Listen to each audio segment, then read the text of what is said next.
दोस्तों सब्सक्राइब कीजिए गुरुजी है ना ऑनलाइन चैनल को और दबाएं इस घंटी को नए वीडियो के लिए। मेरा नाम है ब्रिजलाल, आप देख रहे हो गुरुजी है ना ऑनलाइन चैनल। हाजिर हुआ हूँ एक नए वीडियो के साथ। चलिए पढ़ते हैं। हमने बात कर ली थी राजस्थान के जो खारे पानी की झीलें हैं। आप चाहो तो वो वीडियो डिस्क्रिप्शन में जाकर या फिर वीडियो मेरे लिंक में दिए गए अनुसार आप जाकर वो वीडियो देख सकते हो। आज बात करेंगे राजस्थान में मीठे पानी की झीलें, और जो झीलें उदयपुर में पाई जाती है पहले उनकी बात करेंगे। उदयपुर में 5 झीलें पाई जाती है। सबसे पहले झील की बात करेंगे वो है जयसमंद झील। इसका जो उपनाम है इसको ढेबर झील के नाम से भी जानते हैं। तो पहला क्वेश्चन यहाँ पर बन सकता है, इसको ढेबर झील के नाम से जानते हैं। और राजस्थान की सबसे बड़ी जो मीठे पानी की ये कृत्रिम झील है, यानी ये मीठे पानी की तो झील है ही, और कृत्रिम झील की अगर बात करें तो सबसे बड़ी कृत्रिम झील है मीठे पानी की सबसे बड़ी कृत्रिम झील। तो ये क्वेश्चन यहाँ पर बना हुआ है एग्जाम में, और दोबारा बन सकता है कि राजस्थान की सबसे बड़ी मीठे पानी की कृत्रिम झील। ठीक है, उसके बाद में बात कर लेते हैं इसकी जो निर्माण हुआ था, इसका निर्माणकर्ता कौन था उसकी बात कर लेते हैं। 1687 से लेकर 1691 ईस्वी तक अवधि में महाराणा जय सिंह से, यहाँ से नाम से आपको पता चल रहा है कि महाराणा जय सिंह ने इस झील का निर्माण करवाया था, और गोमती नदी का पानी रोककर। ठीक है, गोमती नदी का पानी रोककर इस झील का निर्माण करवाया गया था। चलिए उसके बाद में बात कर लेते हैं। इसमें इस झील के अंदर 7 बड़े जो टापू हैं, 7 बड़े टापू हैं। पहले टापू जो सबसे बड़ा टापू है उसका नाम है बाबाजी का भांगड़ा, बाबाजी का भांगड़ा। और जो दूसरा जो सबसे छोटा टापू है उसका नाम है प्यारी। ठीक है, ये बात हो गई। उसके बाद में बात कर लेते हैं जयसमंद झील के कुछ इंपॉर्टेंट फैक्ट्स की। सिंचाई हेतु इसमें से 2 नहरें निकाली गई थी। पहली नहर का नाम था श्यामपुरा नहर, और जो सेकंड थी उसका नाम है भाट नहर। तो ये 2 प्रकार की सिंचाई हेतु नहरें निकाली गई थी इसमें से, इस झील में से। और ये पर्यटन की दृष्टि से बहुत ही इंपॉर्टेंट झील है, बहुत ही खुशनुमा झील है। आप चाहो तो एक बार भ्रमण कर आ सकते हो। चलिए उसके बाद में जो उदयपुर की दूसरी झील की बात करेंगे उसका नाम है पिछोला झील।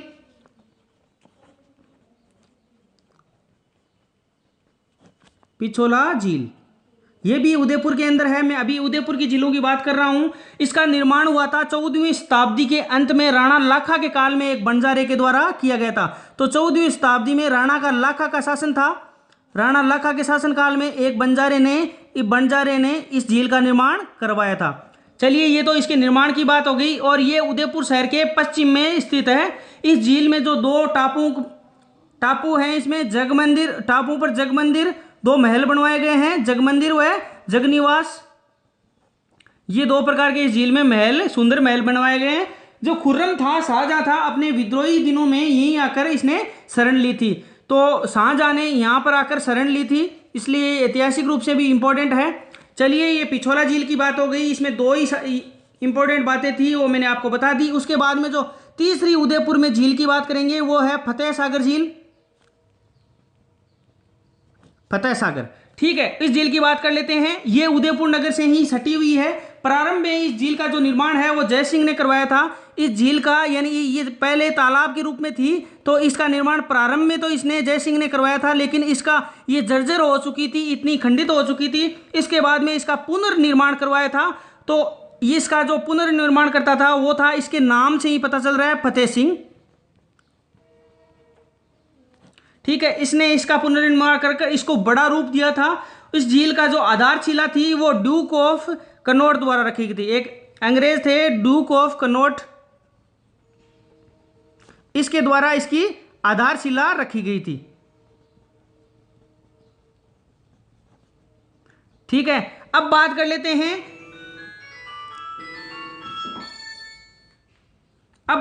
हैं, इसमें एक यहाँ पर इसका नाम कन्नौट बांध भी इसका रखा गया था। इनकी आधारशिला रखने की वजह से इसी का नाम कन्नौट बांध रखा गया था। चलिए उसके बाद में बात कर लेते हैं, यहाँ पर एक टापू पर एक सौर वेधशाला भी स्थित है। सौर वेधशाला भी स्थित है। इस झील के मध्य पर्यटकों के लिए, यहाँ पर इस झील के मध्य में जो बनाया गया है वो है नेहरू उद्यान बनाया गया है। यहाँ पर पर्यटन की दृष्टि से नेहरू उद्यान विकसित किया गया है। चलिए इस फतेह सागर झील की बात हो गई।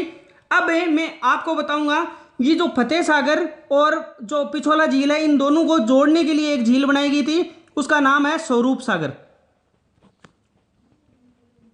ठीक है, स्वरूप सागर झील ये भी उदयपुर में है। ये फतेह सागर व पिछोला को दोनों को जोड़ती है। बस ये इसी का इतना ही इसमें बताया था। इंपॉर्टेंट क्वेश्चन है दोस्तों, याद रखना कि पिछोला व फतेह सागर को कौन सी झील जोड़ती है। तो पिछाला व फतेह सागर को स्वरूप सागर झील जोड़ती है। ये इंपॉर्टेंट क्वेश्चन इसमें बनता है। उसके बाद में जो पांचवी झील की मैं बात करूंगा, जो उदयपुर में ही है, पांचवी झील ले लेते हैं, वह है उदय सागर झील।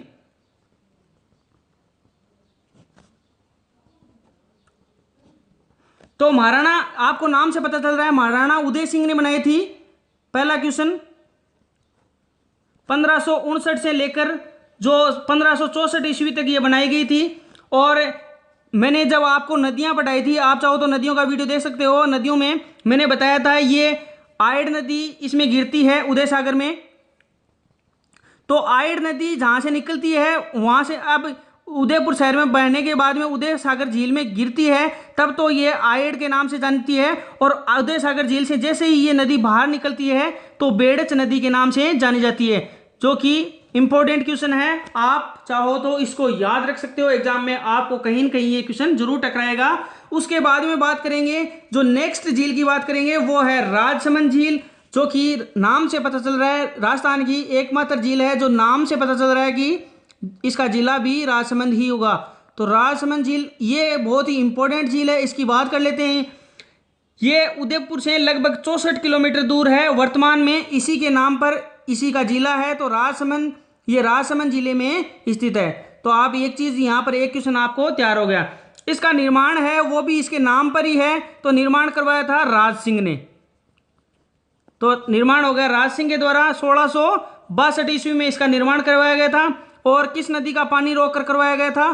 गोमती नदी का पानी रोककर यहां पर इसका निर्माण करवाया गया था। उसके बाद में इस झील का जो निर्माण उस समय किया गया था जब मेवाड़ में अकाल की स्थिति पैदा हो गई थी। और साहब, इस झील के बारे में इंपॉर्टेंट फैक्ट्स ये है कि इस झील के किनारे पर नौचौकी की पाल स्थित है। नौचौकी की पाल, जब मैंने आपको मेवाड़ का इतिहास पढ़ाया था तब मैंने आपको इस बारे में बहुत इंपॉर्टेंट तरीके से बताया था, जो कि यहाँ पर राज सिंह प्रशस्ति स्थित है। तो आप चाहो तो मेरा मेवाड़ का इतिहास के जो 8 पार्ट बने हुए हैं शुरू से लेकर एंड तक, आप चाहो तो वो देख सकते हो। राज सिंह प्रशस्ति है। और ये राज सिंह प्रशस्ति किसके द्वारा लिखी गई थी? रणछोड़ भट्ट द्वारा लिखी गई थी। और जो इसमें 25 शिलालेखों पर ये उत्कीर्ण है। और इस राज सिंह प्रशस्ति को क्या बोलते हैं? विश्व की सबसे बड़ी प्रशस्ति बोलते हैं। ठीक है, ये कुछ इंपॉर्टेंट फैक्ट्स थे उसमें। और इसका इस राज सिंह प्रशस्ति है, इसमें मेवाड़ का जो इतिहास है वो वर्णित है। तो ये कुछ फैक्ट्स थे राजसमंद झील के बारे में। राजसमंद झील कहां पर है? राजसमंद जिले में है। और राज सिंह ने बनवाई थी गोमती नदी के पानी को रोककर। जब अकाल की स्थिति पैदा हो गई थी तब इस झील का निर्माण किया गया था। तरह तरह के तमाम प्रकार के क्वेश्चन इसमें से पूछे जा सकते हैं। और इसके नौचौकी की पाल पर जो राज प्रशस्ति उत्कीर्ण है, 25 शिलालेखों पर यह उत्कीर्ण है। विश्व की महानतम ये शिलालेख है, विश्व की सबसे बड़ी कृति है, रणछोड़ भट्ट द्वारा ये लिखी गई थी। चलिए उसके बाद में बात कर लेते हैं। अब जो जितने भी झीलों की बात करेंगे वो आएगी, अभी अजमेर की झीलों की बात करेंगे। अजमेर में कौन कौन सी झीलें हैं और उन सब की बात करेंगे। तो अजमेर, अब जो आएगा अजमेर की झीलें आएगी। पहली झील में बात करूंगा वो है पुष्कर झील। पुष्कर झील की बात कर लेते हैं। हिंदुओं का इसको 5वां तीर्थ बोलते हैं, तीर्थराज बोलते हैं इसको, तीर्थराज के नाम से जाना जाता है। तीर्थों का इसको मामा बोलते हैं। ठीक है, तमाम प्रकार के उपनामों से इसको जाना जाता है। अजमेर से मात्र 11 किलोमीटर की दूर पुष्कर में स्थित पवित्र झील है। तो अजमेर से ये 11 किलोमीटर दूर है। उसके बाद में बात कर लेते हैं इसके चारों ओर पर्वतों और जो सुंदर झील है, पर्वतों से घिरी हुई है। तो धार्मिक दृष्टि से अत्यंत महत्वपूर्ण झील है ये होने के कारण प्रतिवर्ष यहाँ पर जो मेला बढ़ता है वो बढ़ता है कार्तिक पूर्णिमा को। यहाँ पर प्रतिवर्ष मेला बढ़ता है। धार्मिक दृष्टि से हिंदुओं का पवित्र तीर्थ स्थान कहा जाता है इसको। इस झील के किनारे जो भगवान ब्रह्मा और मां सावित्री यानी विश्व प्रसिद्ध भगवान ब्रह्मा का मंदिर है।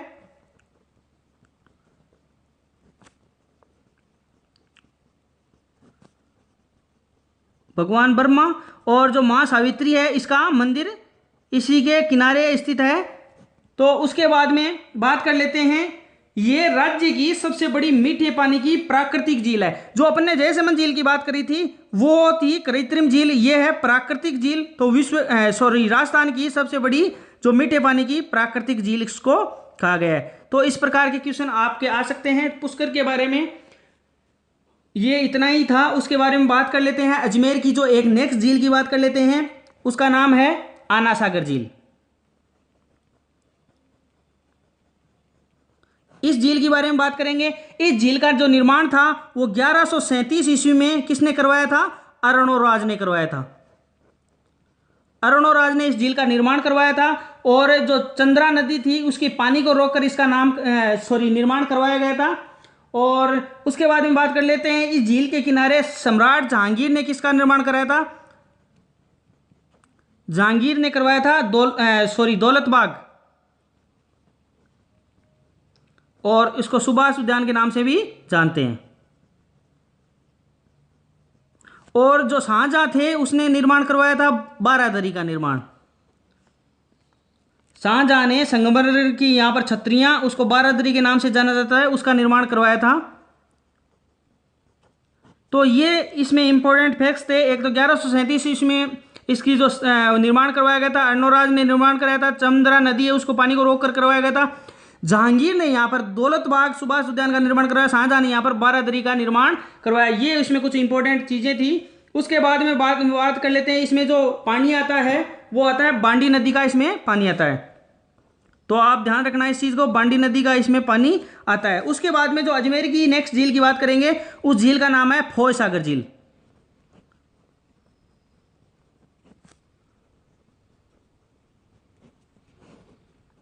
तो इसका निर्माण आपको नाम से ही पता चल रहा है कि इंजीनियर थे फोय, उसके नाम पर इस झील का निर्माण इन्होंने इस झील का निर्माण कराया था। ठीक है, इंजीनियर फोय के द्वारा ये निर्मित झील है। और ये अकाल रात जो परियोजना चली थी, अकाल रात के अंतर्गत इस झील का निर्माण करवाया गया था। ठीक है, तो एक क्वेश्चन यहां पर यह बन सकता है कि अकाल रात के अंतर्गत किस झील का निर्माण किया गया था? वो था फौज सागर झील का। और ये भी बांडी नदी के पानी रोककर किया गया था। इसका अतिरिक्त पानी है वो आना सागर में जाता है। तो आना सागर झील की अपने बात की थी, इसमें भी बांडी नदी का पानी आता है, लेकिन इसमें जो बांडी नदी का पानी रोककर इस झील का निर्माण करवाया गया था, लेकिन इसमें जो उफान आता है, अतिरिक्त पानी आता है, तो ये आना सागर झील में चला जाता है। तो ये चीजें ध्यान रखना। अजमेर की अपन ने 3 झीलों की बात कर ली। पहली झील का नाम था पुष्कर झील, दूसरी का आना सागर झील, तीसरी का फौज सागर झील। अब उसके बाद में बात करेंगे वेरी इंपॉर्टेंट, बहुत ही अच्छी और पर्यटन की दृष्टि से बहुत ही उम्दा प्रदर्शन करती हुई झील नक्की झील। नक्की झील की बात करेंगे। नक्की झील दोस्तों माउंट आबू है। माउंट आबू पड़ता है दोस्तों सिरोही में। तो ये एक चीज तो अपन ने ध्यान में याद में रख ली कि सिरोही में ये झील है, माउंट आबू में। अब दूसरे नंबर की क्वेश्चन में बात कर लेते हैं, राजस्थान की सबसे ऊंची झील भी इसे कहते हैं। तो राजस्थान की जो सबसे ऊंची झील है वो कौन सी है? ये नक्की झील। ठीक है, ऊंची झील। और दूसरी इसको क्या कहते हैं? सबसे गहरी झील। सबसे गहरी झील।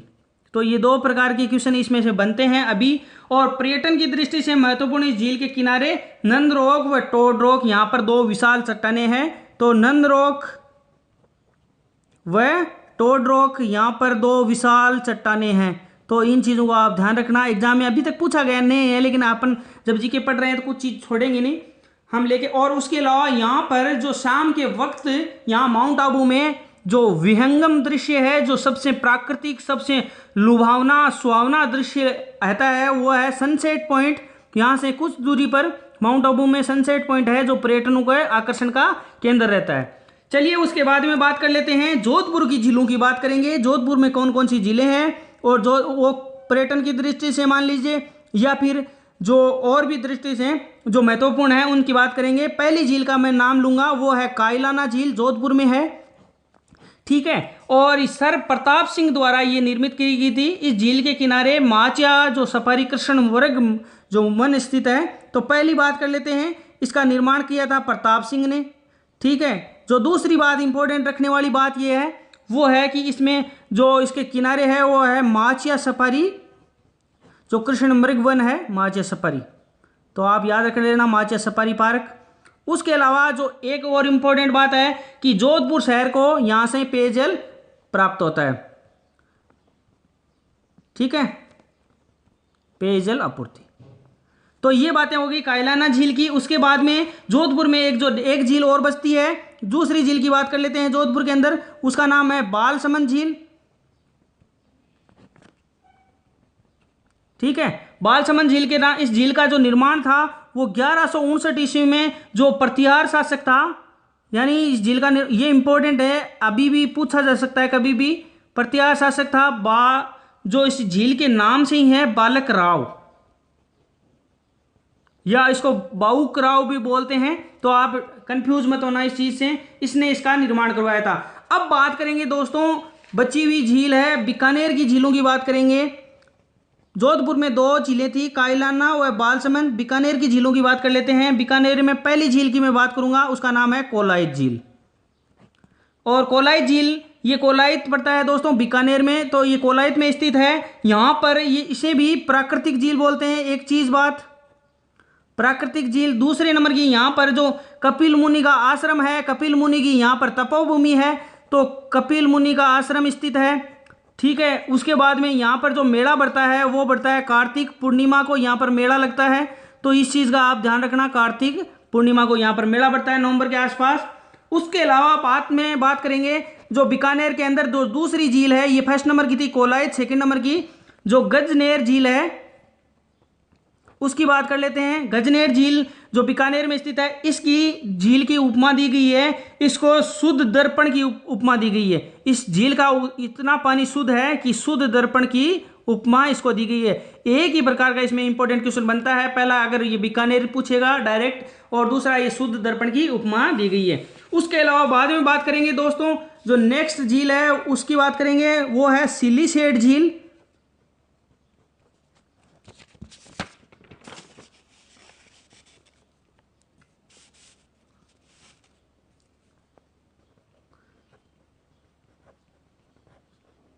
सिलीसेट झील, और ये सिलीसेट झील है, ये है अलवर में, ठीक है। अब इसका निर्माण करवाया गया था 1845 ईस्वी में। किसने करवाया था? विनय सिंह ने इसका निर्माण करवाया था। और विनय सिंह ने इसका निर्माण का प्रयोजन ये था कि इसकी एक रानी थी, नाम था शीला, और शीला की जवानी और शीला की याद में इन्होंने ये झील का निर्माण करवाया था। चलिए उसके बाद में बात कर लेते हैं इसके दूसरे फैक्ट्स की। ये जो सरिस्का अभयारण्य है यहीं पर स्थित है, और इसको राजस्थान का नंदन कानन कहते हैं। तो ये चीज इंपॉर्टेंट है, राजस्थान का नंदन कानन किसको कहते हैं? इस झील को कहते हैं। उसके बाद में बात कर लेंगे जो डूंगरपुर में एक झील है, जो कुछ झीलें हैं इनका नाम और आपको सिर्फ जिला याद रखना है, तो मैं यहाँ पर आपको लिखता जाऊंगा, आप याद रखना। गेव सागर या फिर इसको गेप सागर भी बोलते हैं, और ये कहाँ पर है? ये है डूंगरपुर में। इसके बारे में इंपॉर्टेंट कुछ नहीं है दोस्तों, आपको सिर्फ जिला याद रखना है। तो इसका एक किनारे बादल महल है, तो आप इस चीज़ को याद रखना है ना, इसके किनारे बादल महल स्थित है, बस इतना याद रखना, उसके अलावा कोई इंपॉर्टेंट नहीं है इसमें। उसके अलावा मैं बात करूंगा जयपुर की झीलों की। तो जयपुर में 3 झीलें हैं, सिर्फ आपको नाम याद रखना है। एक नाम है मानसागर, दूसरा नाम है रामगढ़, तीसरा नाम है गलता। तो ये कुछ इंपॉर्टेंट नहीं है, लेकिन आपको याद रखना है। उसके अलावा बाद में बात कर लेते हैं, नवलखा झील है, वो है बूंदी में, नवलखा झील बूंदी। उसके अलावा मैं बात कर लेता हूँ, इंपॉर्टेंट झील है, एग्जाम में जरूर पूछा जाएगा कभी न कभी। एक झील का नाम है तालाब। जब मैंने आपको मेवाड़ का इतिहास बताया था उस टाइम मैंने पढ़ाया था ये तालाब एसाई झील, और इसका ये है धौलपुर में। इंपॉर्टेंट झील लग रही है दोस्तों मेरे को, तो धौलपुर में स्थित है, और सलेह खां ने इसका निर्माण करवाया था। निर्माणकर्ता इसका पूछा जा सकता है, सलेह खां ने इसका निर्माण करवाया था। और सलेह खां कौन था? ये था जो जहांगीर था उसका मनसबदार था। चलिए उसके बाद में बात कर लेते हैं जैसलमेर की 2 प्रसिद्ध झीलों की बात कर लेते हैं। पहली झील का नाम है गढ़चीसर, और दूसरी झील का, जब मैंने आपको नदियां पढ़ाई थी उस टाइम मैंने आपको बताया था बुझ झील का निर्माण करती है, जो काकने नदी थी उसमें। तो गढ़चीसर झील और बुझ झील, ये 2 झीलें किस कहां पर है? ये है जैसलमेर में। चलिए उसके बाद में बात कर लेते हैं जो झील बची हुई है, एक रामगढ़ झील है, वो 12 में स्थित है। चलिए दोस्तों, यहाँ पर जो मीठे पानी की राजस्थान की झीलें थी वो कंप्लीट होती है। जो नेक्स्ट पार्ट आएगा वो नेक्स्ट वीडियो की बात करेंगे, राजस्थान की ज्योग्राफी की अलग वीडियो की बात करेंगे। तब तक के लिए आपका धन्यवाद दोस्तों। आपको अगर वीडियो पसंद आए तो आप इसको लाइक कर सकते हो, आप ज़्यादा से ज़्यादा इसको डिसलाइक भी कर सकते हो, कोई दिक्कत नहीं है दोस्तों। आप कुछ तो अपना रिएक्शन दीजिए और नीचे जाके कमेंट जरूर कीजिए आपको वीडियो कैसा लगा। चलिए दोस्तों, अपने आसपास सफाई जरूर रखें। धन्यवाद, राम राम सा।